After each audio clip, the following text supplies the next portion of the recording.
What's going on, guys? John Alder here from codemy.com, and in this video, I'm going to show you how to use Python in your Kivy files for your apps with Kivy and Python.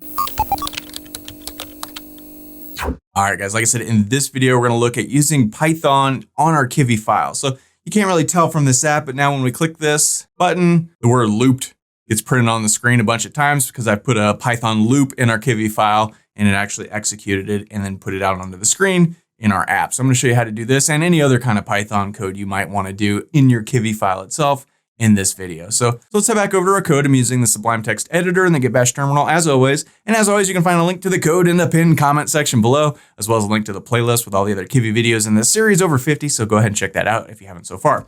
So I've got basic Kivy starter code that we've always got. I'm calling this code.py, and we're referencing a Kivy file called code.kv. So nothing to see here. Let's head over to our code.kv file and let's build this out real quick. I don't want anything fancy in here. I just want a button. So let's go MD raised button. And inside of here, let's give it some text. Click me, something like that.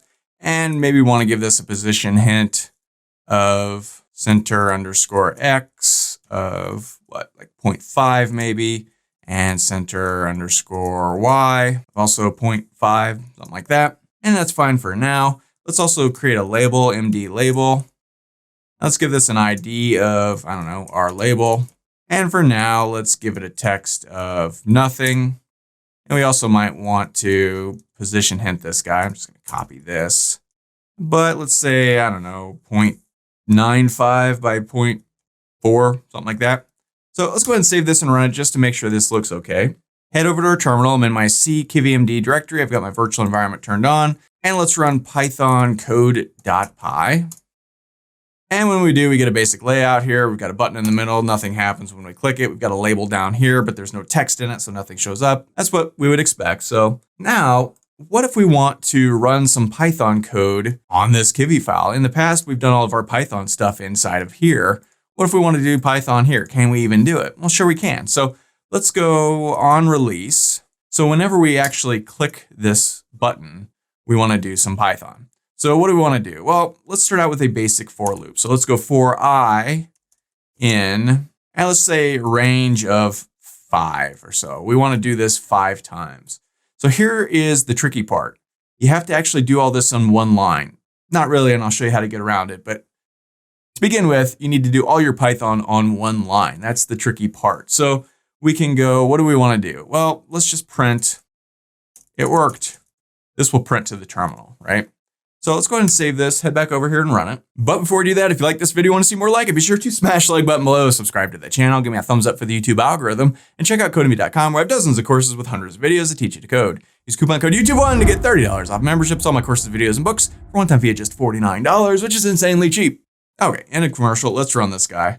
So here, when we click this, nothing happens, but when we close it in the terminal, it says it worked 1, 2, 3, 4, 5 times. So pretty cool. And that's kind of all there is to it. So, okay, printing out is fun, but maybe we want to change this label instead. So what we could do is go r_label.text equals, and then whatever we want to do. So let's take what was already there, r_label.text. In this case, there's nothing.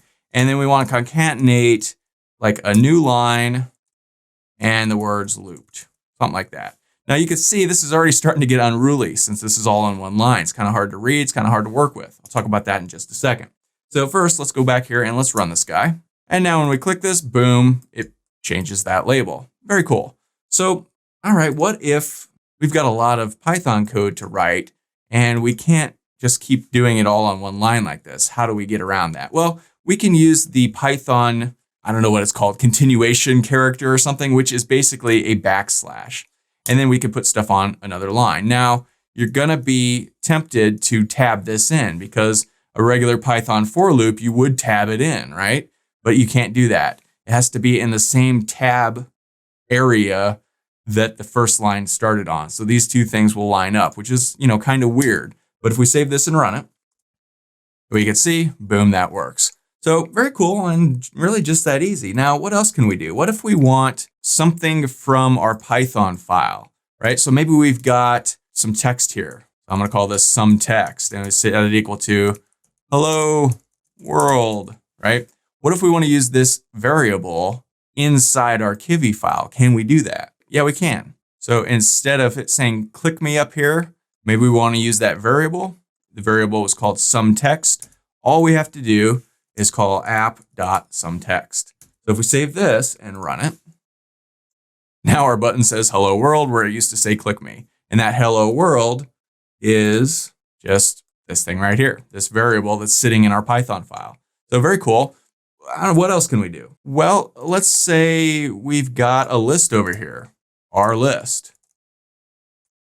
And this is a Python list. And we say inside of here is John, Mary, and Tina, something like that, right? What if we want to access this thing?